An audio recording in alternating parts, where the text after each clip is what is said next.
Right off the bat, I love that this episode jumped right into Daenerys Targaryen finally meeting Jon Snow. They teased it in the preview for this week's episode, and they didn't wait to get to it, which I loved.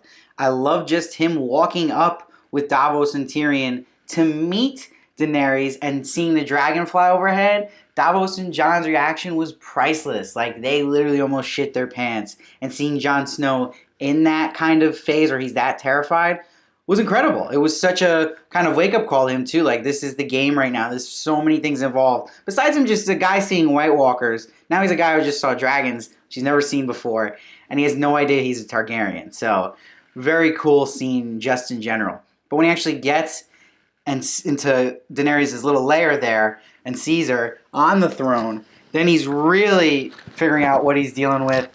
And she is just as hard-headed as Jon Snow, wants him to bend the knee. We knew that was coming, and we knew Jon wasn't going to bend the knee. That's just who they are. And it was such an interesting thing to see them kind of go at it. And seeing Tyrion talk up Daenerys and Davos finally talking up Jon. And then he kind of had that oops moment where he mentions the knife to the heart, and Daenerys caught it, which is huge. So that's an interesting thing because that's also Jon's little secret he has of using black magic with Melisandre. So that's not a good look, and she did take note of that. So that could be interesting for sure. But that dialogue with Daenerys giving that speech to Jon, like, I had faith in myself, and she's talking about everything she's been through. Phenomenal. And then Davos talking about everything Jon's been through. He's a bastard. He's made his name on his own. So good. Just showing how good this season has been with the writing of Game of Thrones has impressed me so much. And I don't think you could have done these scenes any better. These are scenes we've been waiting for years watching this show, and finally see them come and having that adrenaline while watching these two big pieces meet didn't disappoint. I don't think you could have wrote it any better, and it's exactly how I imagined they would react to each other. What was so great about that was Tyrion kind of calming both of them down and getting both of them to their senses because he knows Jon. And it was such a cool thing seeing him talk to Jon on the cliff because it reminded me of in season 1 when they talked together at the wall, and I love their combos together. They're a great little team as well. And Tyrion's like, look, Daenerys is good. She's not going to understand where you're coming from. You're this guy who's a bastard telling her there's these White Walkers. See her angle. And he kind of thinks of this great idea for him to get the dragon glass from Dragonstone and calms Daenerys like, you have nothing to lose letting him take it.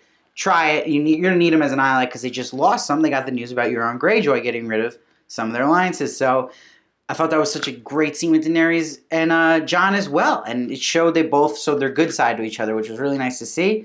Jon's going to have an opportunity with her people to dig up some dragon glass, which is huge. Maybe he won't get a dragon or an army from her, but that is a big piece of a weapon that you're going to need for the White Walkers. So that should be really interesting. I like how they did that, and they didn't make it so cut and dry, like we're joining forces. Like, they really did it in a realistic way and matched how the characters behave. And in the situations they're in, how long they've never met each other, and they don't even know their stepsister and stepbrother, so it's some crazy stuff for sure.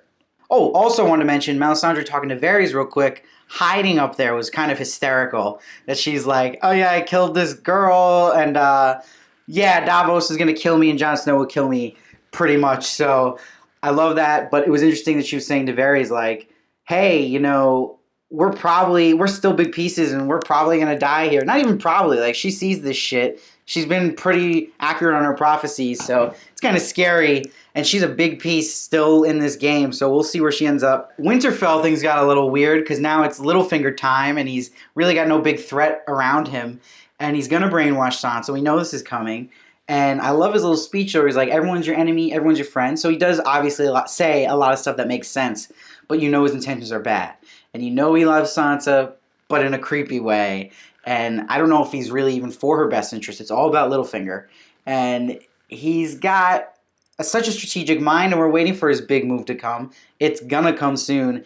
My theory is that whatever his big move is going to be something so shocking and such a game changer. There's just been saving it for so long because he's kind of just been in the background for a while now, but he's due. So we'll see what happens with that. I thought the Bran meeting Sansa was out of nowhere and it was awesome. I was shocked. It was such a cool moment. But then when he was sitting by the tree talking to Sansa, Bran, calm down. It got a little creepy. Like, you got to ease into telling your sister you saw everything she did in the past, especially the whole wedding dress thing. And it was just like, you looked beautiful. Like, that scene was weird. And Sansa had the perfect reaction just to be like, okay, too much information too quickly. You're also my brother. Calm down. I know they didn't mean it like that, but it came off that way to me. So, and this show's known for their incestual ways with Jaime and Cersei. So I'm not giving them a free pass here. That was weird. And Bran, cool your jets. You haven't seen Sansa in so long. Just ease into the whole Raven thing. Telling that girl, hey, you know, I'm the Raven, I'm not the Raven. Oh, yeah, and I know everything you've done. And she's been through a lot of fucked up shit, and now she knows he's seen it. You gotta ease into it, man. So, calm down that, but it was cool seeing them with each other. It's such a big wild card with Bran being now in Winterfell. And we'll see how Littlefinger reacts to all of the information Bran has. Be an interesting little thing there. I like Tyrion narrating the battle with the Unsullied at Casterly Rock. That was really cool. I thought that was a nice touch on the show's part. And that was a refreshing take on a battle for Game of Thrones where it's like narrated by Tyrion. You don't know if it's a prophecy or it's actually happening. Then you find out it is happening. And it doesn't go totally according to plan on Tyrion's part. So it's kind of showing too, Tyrion, this mastermind, is vulnerable as well. And he makes some mistakes. And he got outsmarted by Jaime. Jaime Lannister outsmarted Tyrion. Very shocking. And he has a great move by going and taking over the Tyrells' Highgarden. And look, they're not known to fight the Tyrells. They're just rich and were a big alliance to the Lannisters. They got caught with their pants down. And now the Lannisters are going to take their money. They're pretty much wiping out the Tyrells. And Jaime had a great move there. But old Grandma Tyrell went out with the last bang, okay? Him giving her that poison, which was nice of Jaime, because he didn't listen to Cersei there. He was a little classy about it. It's not a painful way. But she just stomped down his throat and was like, hey, guess what? I killed your son. And you and Cersei can know about it now. Tell Cersei. Such a boss way to die. So perfect for her character. I'm going to miss her character.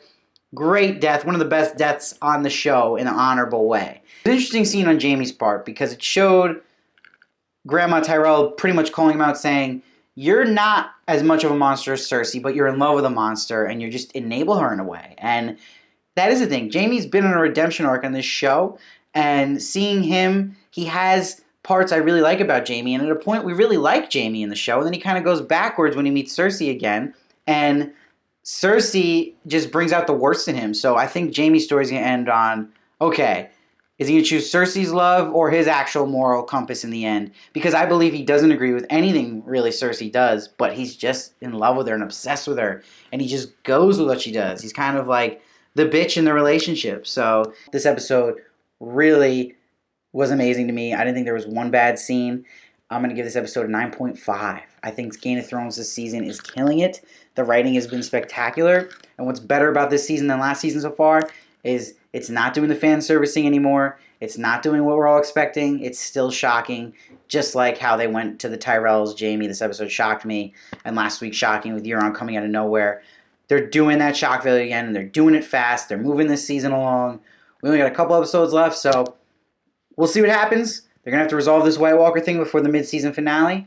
And yeah, we'll see what Jon Snow, what he does, and what Daenerys does, and I can't wait. If you watch Game of Thrones, please keep coming back to my reviews. I review them every night of the show. I would love if you could subscribe, and please comment below. I respond to everyone.